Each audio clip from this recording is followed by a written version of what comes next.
Israel ইস্যুতে এক হলো মধ্যপ্রাচ্যের দুই মুসলিম পরশক্তি ইরান ও তুরস্ক। এতদিন ইসরায়েলকে মধ্যপ্রাচ্যের সবচেয়ে বড় হুমকি হিসেবে বিবেচনা করত ইরান। এবার শিয়া অধ্যুষিত ইরানের সাথে হাত মেলালো সুন্নি সংখ্যাগরিষ্ঠ তুরস্ক। ইরানের মাটিতে দাঁড়িয়ে তুর্কি পররাষ্ট্রমন্ত্রী ঘোষণা দিলেন, মধ্যপ্রাচ্যের বর্তমান অশান্তির জন্য দায়ী ইসরায়েল। বেশ আগে থেকেই নেতানিয়াহু ও ইসরায়েলের কঠোর সমালোচক ছিলেন তুর্কি প্রেসিডেন্ট রিসেপ তাইয়েব এরদোয়ান। মধ্যপ্রাচ্যের কয়েকটি দেশে হামলা এবং গাজায় চলমান মানবিক সংকটে ইসরায়েলের ভূমিকা নিয়ে একমত হয়েছে ইরান ও তুরস্ক। উভয় দেশই মনে করছে ইসরায়েল সামরিক হামলার মাধ্যমে আঞ্চলিক অস্থিরতা সৃষ্টি করছে এবং দেশটির সম্প্রসারণবাদী নীতি এই অঞ্চলের জন্য অত্যন্ত বিপজ্জনক। রবিবার তেহরানে ইরানি পররাষ্ট্রমন্ত্রী আব্বাস আরাকসির সঙ্গে বৈঠকে মিলিত হন তুরস্কের পররাষ্ট্রমন্ত্রী হাকান ফিদান। পরে যৌথ সংবাদ সম্মেলনে তুর্কি পররাষ্ট্রমন্ত্রী স্পষ্টভাবে ঘোষণা করেন, ইসরায়েলের অব্যাহত সম্প্রসারণ নীতি এবং আক্রমণ এই অঞ্চলের স্থিতিশীলতা ও শক্তির জন্য সবচেয়ে বড় হুমকি। শিয়া অধ্যুষিত ইরান এবং সুন্নি সংখ্যাগরিষ্ঠ তুরস্ক ইসরায়েল ইস্যুতে অভিন্ন স্বার্থ খুঁজে পেয়েছে। দুই দেশের এই ইসরায়েল বিরোধী অবস্থান মধ্যপ্রাচ্যে নতুন ভূরাজনৈতিক মেরুকরণের ইঙ্গিত দিচ্ছে। ইরান দীর্ঘদিনের সামরিক ও আদর্শিক শত্রু ইসরায়েলকে ঘিরে ফেলার কৌশল নিচ্ছে। অন্যদিকে তুরস্ক আঞ্চলিক পর্যায়ে নিজের প্রভাব আরও বিস্তৃত করতে চাইছে। এই সংকটকে কেন্দ্র করে তারা একে অপরের সঙ্গে অর্থনৈতিক ও সীমান্ত সহযোগিতা গভীর করার সুযোগও পাচ্ছে। সম্প্রতি মধ্যপ্রাচ্য ইস্যুতে সবচেয়ে প্রভাবশালী নেতা হিসেবে আবির্ভূত হয়েছেন রিসেপ তাইয়েব এরদোয়ান। তিনি নিজেকে মুসলিম বিশ্বের একজন শক্তিশালী নেতা হিসেবে উপস্থাপন করতে আগ্রহী। একই সঙ্গে বৈশ্বিক পরাশক্তি হিসেবে তুরস্কের অবস্থান পুনরুদ্ধারে তার প্রচেষ্টা অব্যাহত রয়েছে। তবে ইসরায়েল আর পশ্চিমা মিত্র এবং কিছু আরব দেশ একত্রিত হয়ে তুরস্কের এই ভূরাজনৈতিক উচ্চাশাকে চ্যালেঞ্জ জানাচ্ছে। তুর্কি সরকার মনে করে ইসরায়েলের সম্প্রসারণবাদী নীতি সিরিয়া ও লেবাননে তুরস্কের আঞ্চলিক স্বার্থের পরিপন্থী। অন্যদিকে ইরান নিজেকে ফিলিস্তিনিদের প্রধান সমর্থক এবং ইসলামী প্রতিরোধকের নেতা হিসেবে প্রতিষ্ঠিত করতে চায়। তারা ইসরায়েলের বিরুদ্ধে ফিলিস্তিনি সংগ্রামকে মুসলিম বিশ্বের মুক্তির প্রতীক হিসেবে তুলে ধরছে। ইরান মনে করে মধ্যপ্রাচ্যে ইসরায়েল হচ্ছে মার্কিন প্রভাব বিস্তারের একটি গুরুত্বপূর্ণ ঘাঁটি, যা তেহরানের আঞ্চলিক প্রভাব বিস্তারের পথে অন্যতম প্রধান বাধা। তুর্কি পররাষ্ট্রমন্ত্রী হাকান ফিদানের এই তেহরান সফরের মধ্য দিয়ে ইরান তুরস্ক সম্পর্ক আরও জোরদার হয়েছে। চলমান পারমাণবিক আলোচনার প্রসঙ্গে তেহরানের প্রতি আঙ্কারার সমর্থন পুনর্ব্যক্ত করেন তিনি।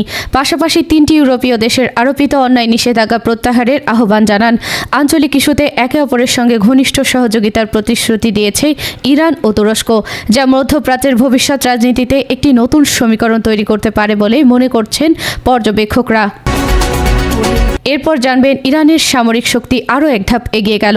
দেশটির নৌবাহিনীতে যুক্ত হয়েছে একটি আধুনিক ভাসমান নৌঘাঁটি, অর্থাৎ ফ্লোটিং নেভাল বেস, যা বিশাল সমুদ্রাঞ্চলে দীর্ঘ সময়ের জন্য অভিযান পরিচালনায় সক্ষম। সামরিক বিশ্লেষকদের মতে এই উদ্যোগ শুধু ইরানের নৌক্ষমতাই বাড়াবে না, বরং পারস্য উপসাগর ও ভারত মহাসাগরে দেশটির কৌশলগত অবস্থানকে আরও শক্তিশালী করবে। ইরানের প্রতিরক্ষা মন্ত্রণালয়ের পক্ষ থেকে জানানো হয়েছে, এই ভাসমান নৌঘাঁটি মূলত একটি রূপান্তরিত বিশাল জাহাজ, যাকে আধুনিক প্রযুক্তিতে সাজিয়ে একটি পূর্ণাঙ্গ সামরিক প্ল্যাটফর্মে পরিণত করা হয়েছে। এতে একাধিক হেলিকপ্টার অবতরণের ব্যবস্থা, জ্বালানি ও অস্ত্র মজুতের সুবিধা, সেনা ও নাবিকদের থাকার জায়গা এবং আধুনিক যোগাযোগ ব্যবস্থা সংযুক্ত রয়েছে। প্রয়োজনে এটি একটি চলমান সেনাঘাঁটির মতো কাজ করতে পারবে। এ নৌঘাঁটির অন্যতম বিশেষত্ব হল এটি সমুদ্রের যে কোনো এলাকায় অবস্থান নিয়ে দীর্ঘ সময় ধরে নজরদারি, প্রতিরক্ষা এবং প্রয়োজনে আক্রমণাত্মক অভিযান পরিচালনা করতে পারবে।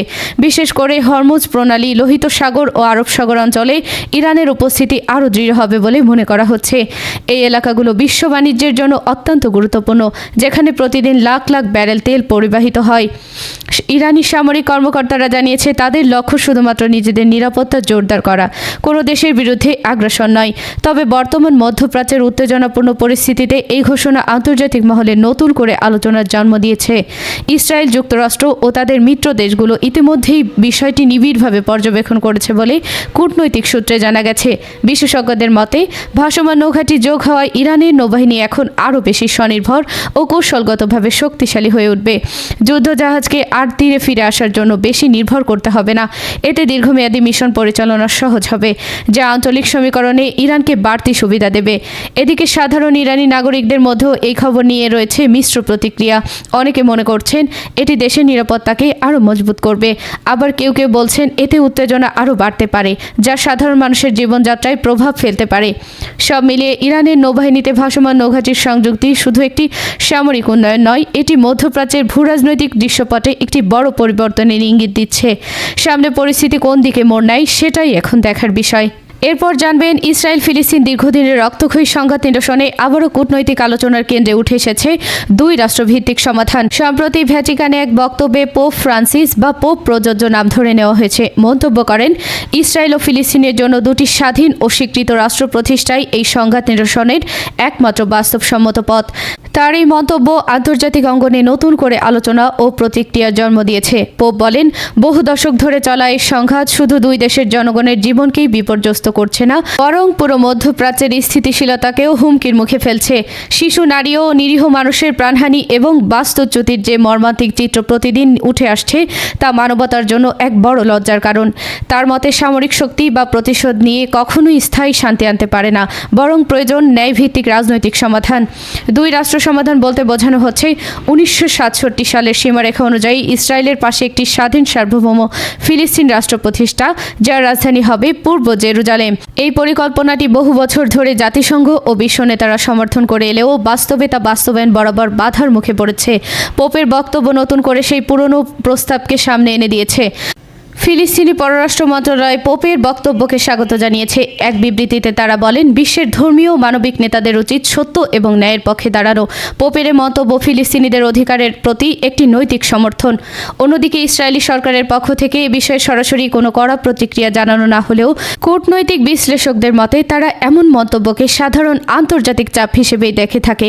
অতীতে ইসরায়েল দুই রাষ্ট্র সমাধান নীতিগতভাবে মেনে নিলেও বাস্তবে তারা পশ্চিম তীরে অবৈধ বসতি স্থাপন অব্যাহত রেখেছে, যা শান্তি প্রতিক্রিয়াকে আরও জটিল করে তুলেছে।